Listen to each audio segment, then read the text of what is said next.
Hello, this video is for Richard and everybody else.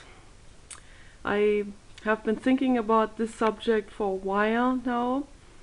I've made videos in the past on my other channels about some of the wordings that I am avoiding. So I want to talk a little bit about my new dictionary that I am establishing. I mean, laissez-faire. I'm not rewriting a dictionary, but like little by little in my own life, I am replacing words just in my head. I'm recycling words and I'm making new ones. So I hope this camera is okay. Camera is getting a little bit old. I'm gonna have to buy a new one. I hope it doesn't make these crackling sounds again. So I have to always like keep my voice at a very steady level and quite low, and not have like one high pitched like yeah, and then it makes this yeah, don't like that at all. So anyway,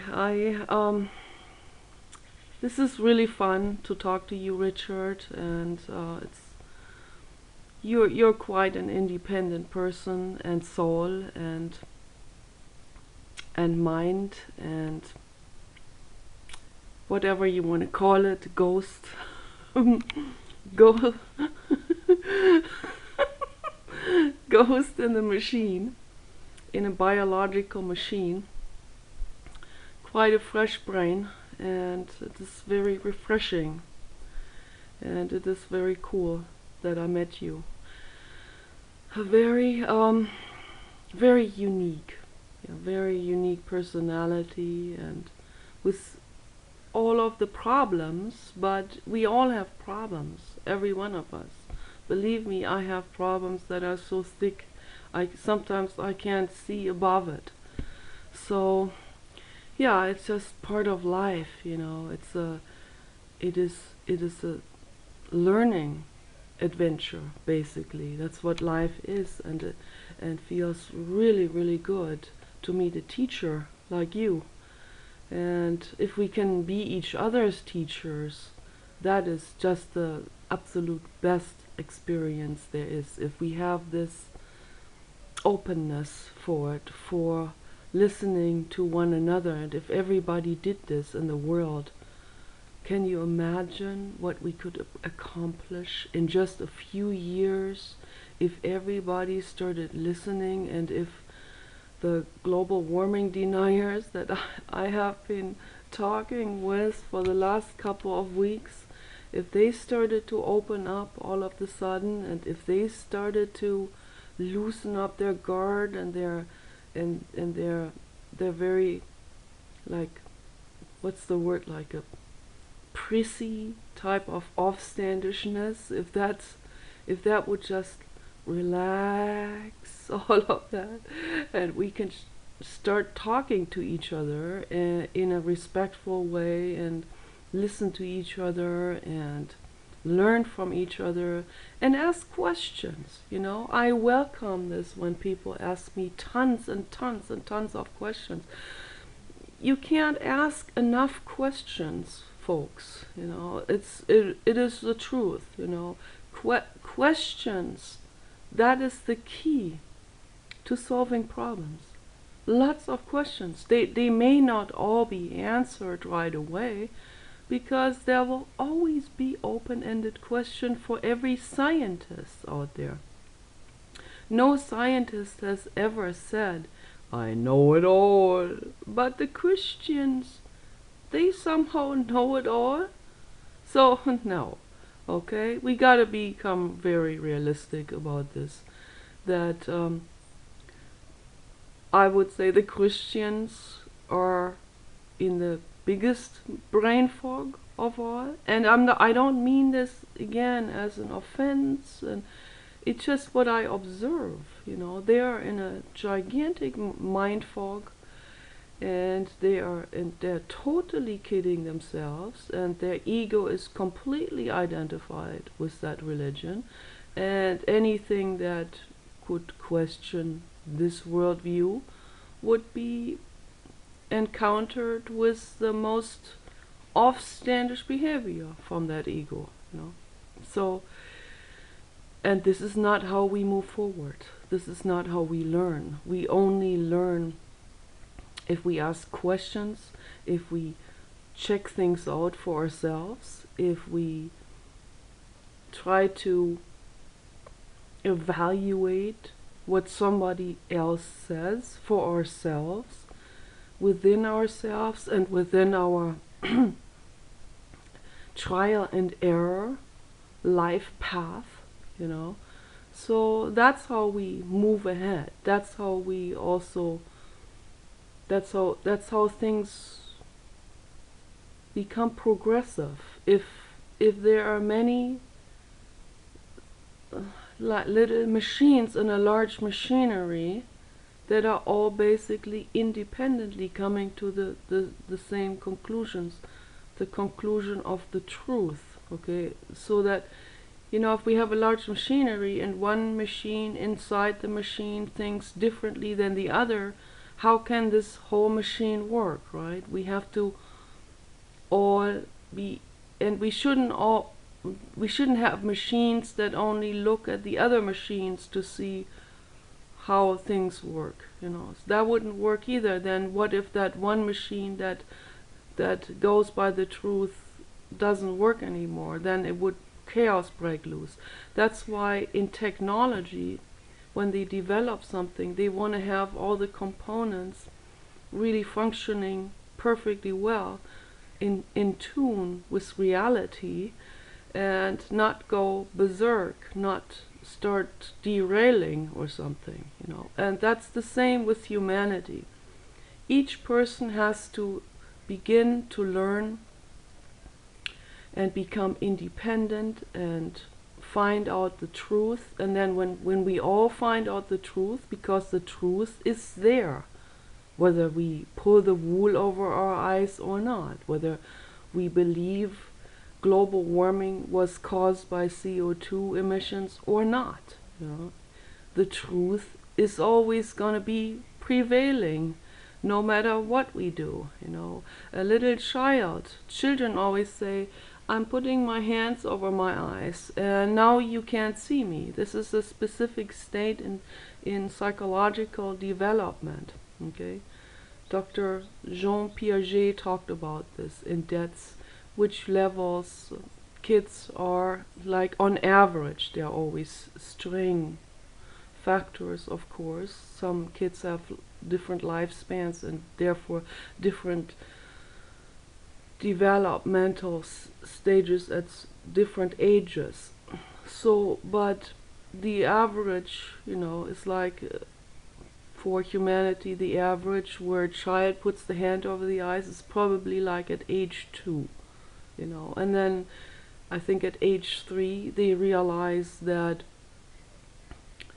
the other person can still see them even if they put the hand over their eyes. So, and it has to do with cognitive reasoning. The ego and religious beliefs brings people actually back to those very early developmental stages in the brain, and that's very unfortunate when people are adults.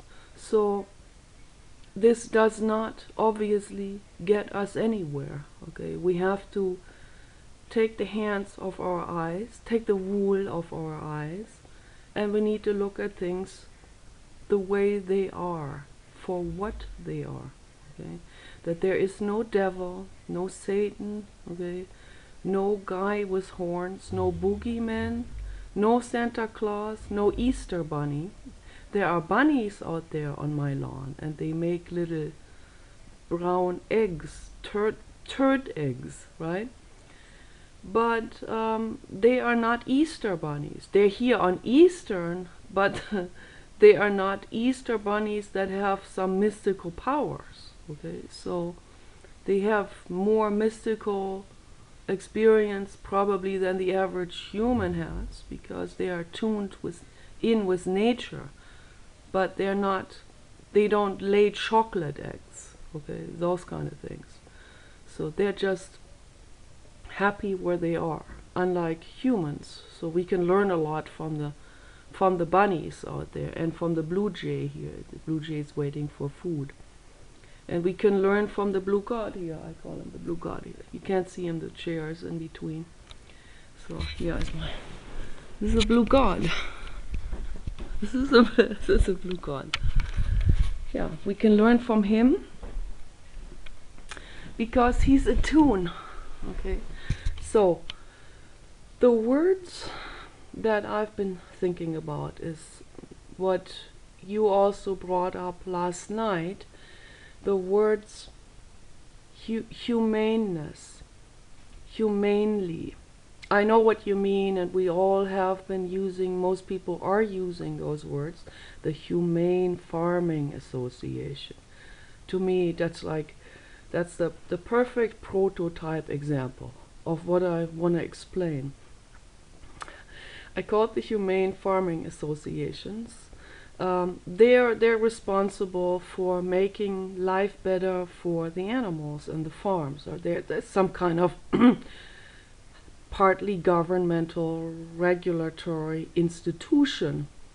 So I'm naive, emailing, thinking, oh, this lady is now going to be totally on my side and she's going to hear me out. So I say to her, the baby calves are taken away in the first week after they are born from their mothers. This causes extreme suffering and grief for the mother and the baby, an extreme shock to their systems. Like, for example, you have a human woman, she gives birth, and in about a week some Gestapo comes and yanks the baby out of her arm. What do you think? How would you feel, women out there? So how would you women feel if somebody took your baby after 1 week after giving birth? Most women would be in shock and terror, and their mother instinct would kick in, and they would become mother bears. They would do anything to keep the baby with them, and if the baby was taken away with force, they would be screaming. And so are the cow mothers screaming. They are screaming. Okay, and one time, some real dumb farmer said to me, "Cows don't scream." But I'm not exaggerating. He really had this redneckish type of accent. "Cows don't scream? What are you talking about? Who are you? You must be retarded." It's interesting, this extreme double standard in these people always. This total mirror projection of themselves. And there was no way I could possibly reach this guy or talk to him. He started threatening me. So I had to just walk away. It was at a county fair, and they were mistreating cows there. And the cows were screaming all night, and we were living not far away from them, and I couldn't sleep because I was suffering with the cows screaming all night long. And I was so worried, and there was no way the police would do anything, because they all think this county fair is all perfectly legal and fine, and they don't see cows as persons. They see cows as possessions, as property, as items, right? And right here is the problem, is the total flaw in our system. Okay, same applies to the environment. It's just regarded as property, and people can do what they want with it. If enough people do harm to this stuff around us, then everything is going to suffer and go down with it. And that's why there are lawyers right now who are trying to amend the Constitution to bring the rights that people get also to the life around us, the other life forms around us. So the law has to be changed, the language has to be changed. You see how all of this is interlinked. The language has to be amended because as long as we still have a certain language, like, I mean, I go so far to say that I want to change the word humane perfectly for this reason, exactly for the reason. So, the reason why I want to change the word humane is because the Humane Farming Association did not give me the response that would be appropriate for the institution's name.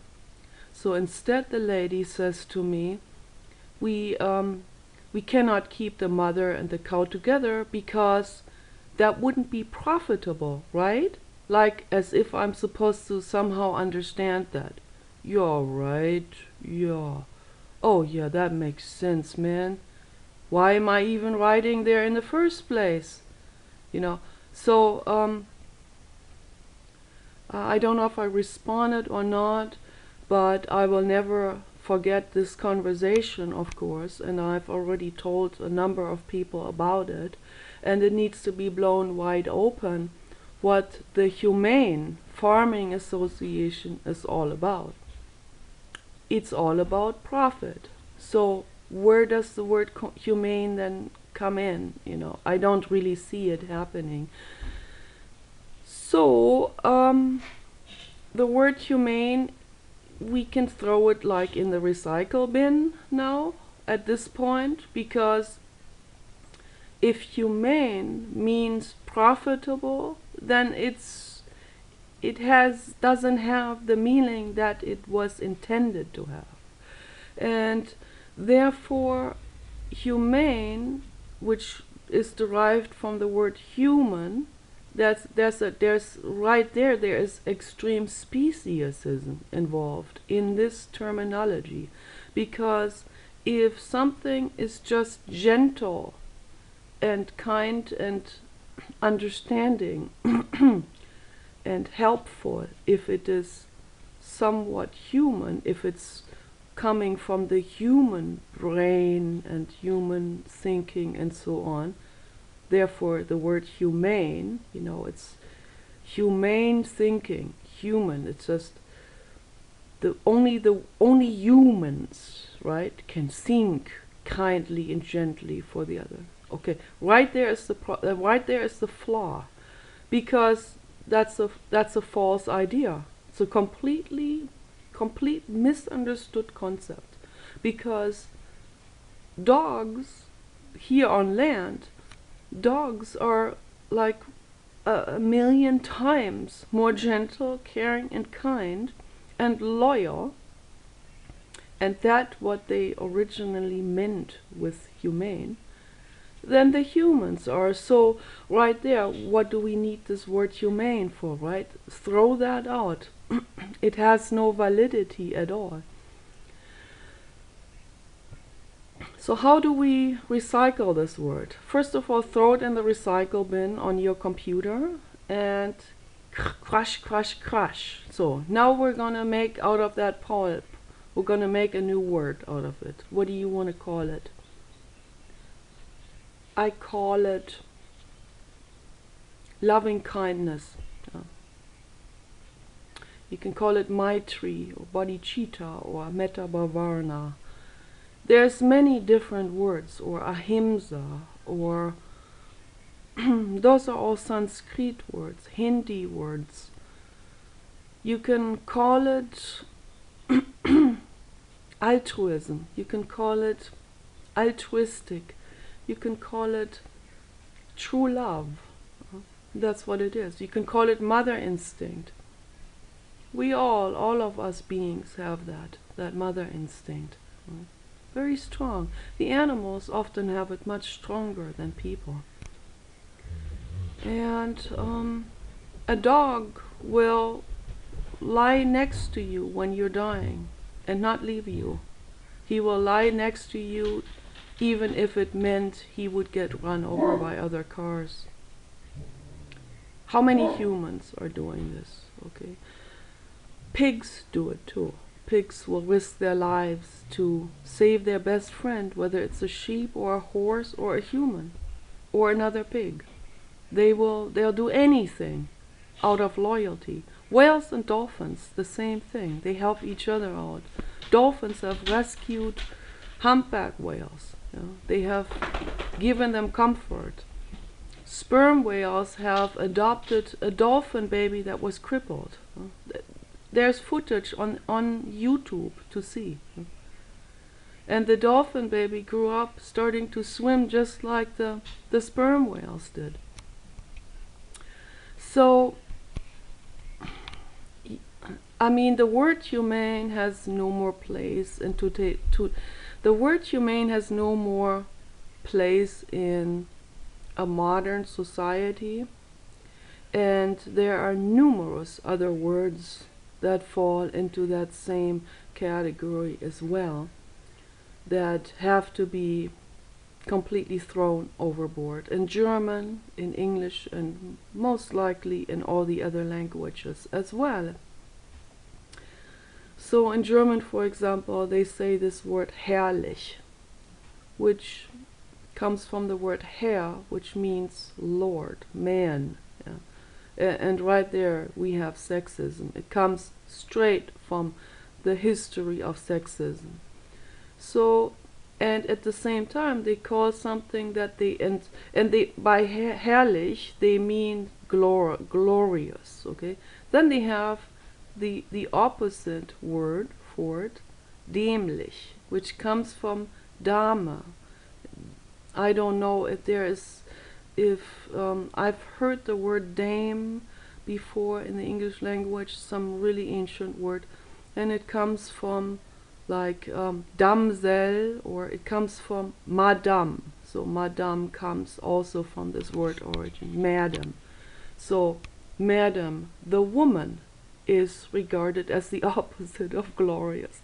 I mean, right there we have like a prototypical example of extreme sexism. That's how things have evolved, because obviously the guys were out there hunting and they thought they were like calling it the shots, literally, and the women, oh, they are just taking care of the homely situation, you know. They're the menders and they're the psychologists. They don't do much with their hands. They just prepare everything, they clean everything. They're like our housekeepers, you know. And that's how it started to evolve more and more and more. And out of that came a deep disrespect and a complete imbalance. And I have talked to very right-wing Republicans, those types who have never had an actual one-on-one encounter with an environmentalist before.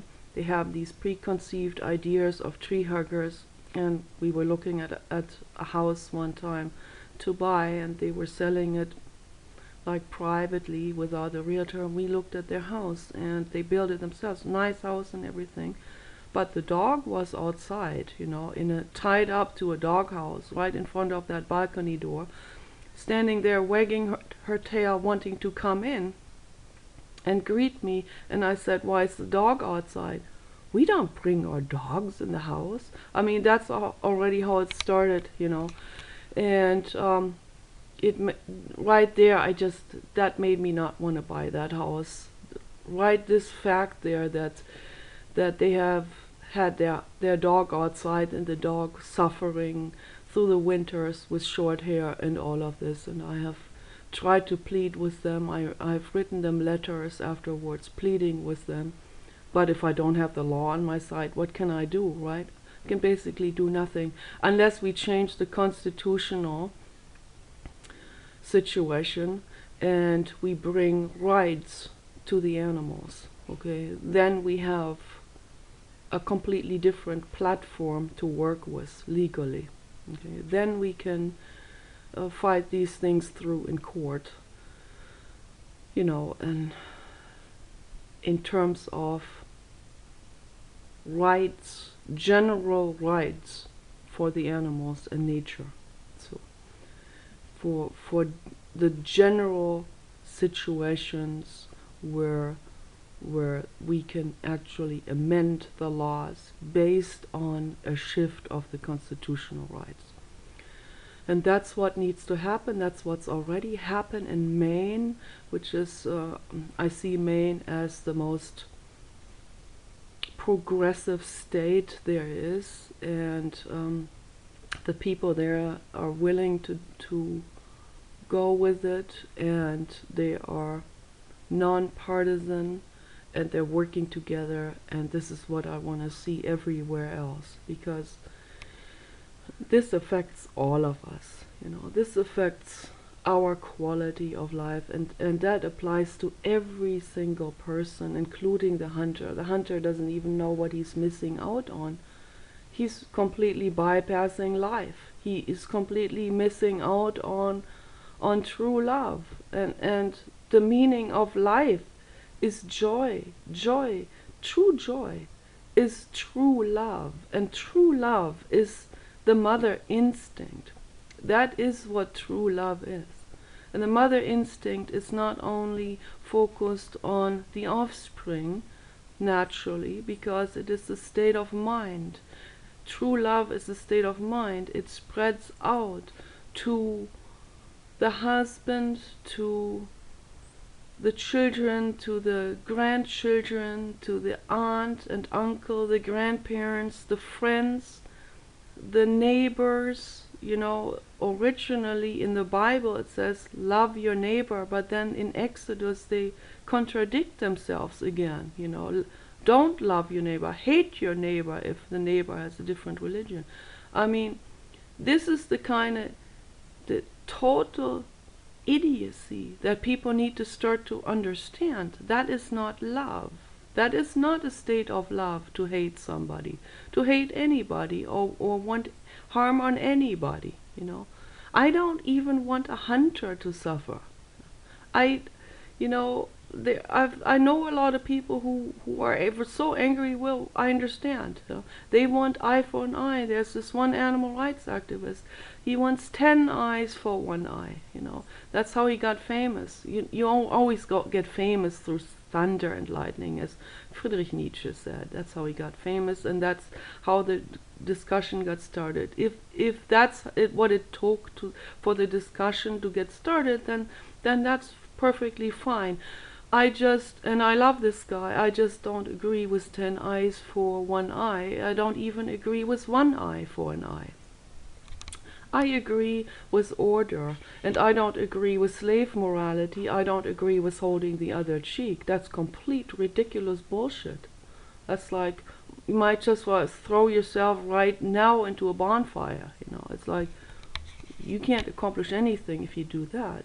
So no, we have to stand up for ourselves. We have to stand up mainly for those we love, more so than ourselves. And that is true love. That's true joy, and that's true existence.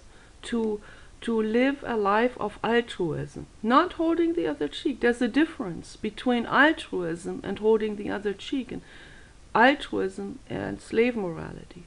Okay, altruism is true love. Slave morality is just plain and simply stupidity and surrendering and giving up your responsibility. So, and that's what we don't want. A lot of gurus want that. There was somebody quoting Jesus yesterday from the Bible. Jesus, who was supposed to have said something like, give up all of your worldly possessions. That's what Bhagwan Rajneesh also said. And then people gave him all of their wealth and had nothing and became his slaves. Just gave up with that, threw the kid with the bathtub out and all of their responsibility too, and then they were all free and relieved of everything. Life doesn't work that way. You have to take full responsibility for your health, for your life, for yourself. That doesn't mean you have to harden in some kind of armor and you have to build up a fortress and get your tanks out and stuff like this. That would be going the other extreme. We have to protect ourselves. We have to protect mainly our loved ones. You know, that's pure love, that's reasonable, intelligent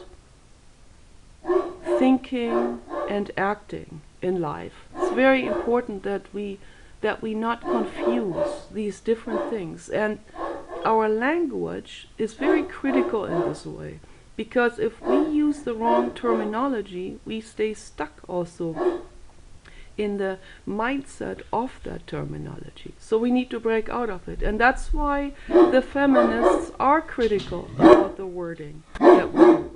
And the amazing atheist gets mad at them. He doesn't realize because he's not a woman. That's why amazing atheist is going to come back as a woman. Okay, this is the logical conclusion. I'm just kidding. Maybe, I don't know. Maybe yes, maybe no. Whatever. He probably will. Okay, I think he will. I believe he will. He will come back as a woman, and he'll be a feminist. So I believe I was a man in my former life who didn't get it.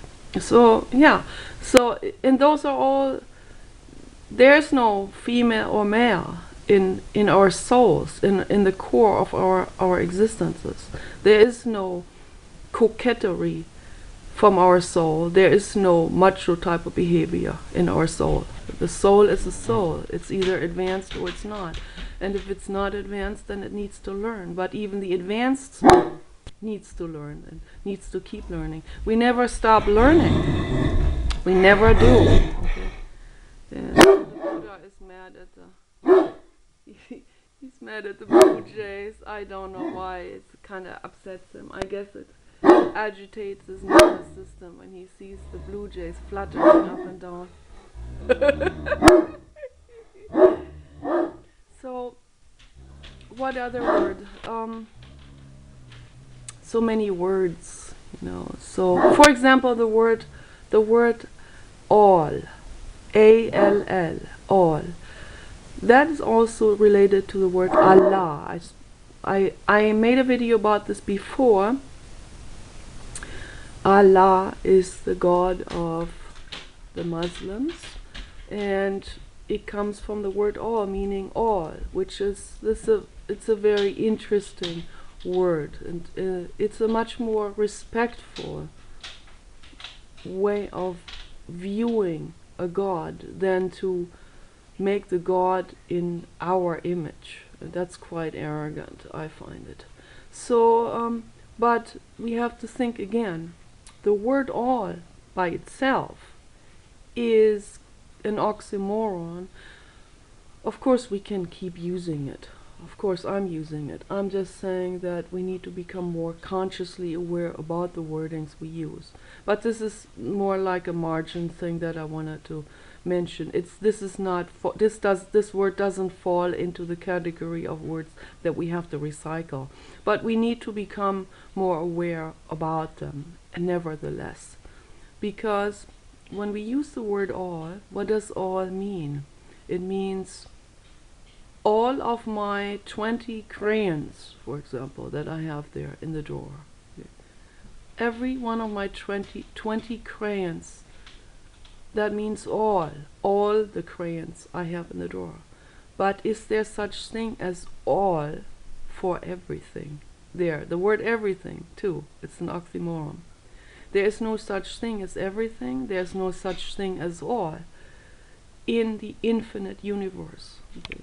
In one universe maybe, but then there are more universes. So when I talk about infinity, when I talk infinite universe, I mean infinity itself. That means infinite space that covers infinite universes and infinite matter and infinite energies and infinite space. So infinity means, it's an 8 on the side, that means there is never such thing as all. Okay. All does not exist. There's no thing as all, because it's infinity. That's all it is. All it is. So infinity, hard for a human brain to wrap itself around. And right there, the language already, wrap yourself around something, means totally see it from all angles. It's impossible with infinity, because infinity is just infinite. It keeps on going. And the same with knowledge. And the same with learning. And the learning, the path of learning, the right path of learning is already our goal. To get to the right path, even, to even find our way onto the right path. That itself is an art, which I have grappled my whole life with, and still am. So what other words are out there? If you can think of a word that needs to be recycled, leave me a comment or make me a video. That would be even better, because I want people to be getting more excited about this, to jumping onto a conversation and a thought process about this. Because if we do this, we can make life on planet Earth much better. It already starts with the language we use. So I hope that together we can brainstorm and we can come up with better and better and better solutions. Guys, take care.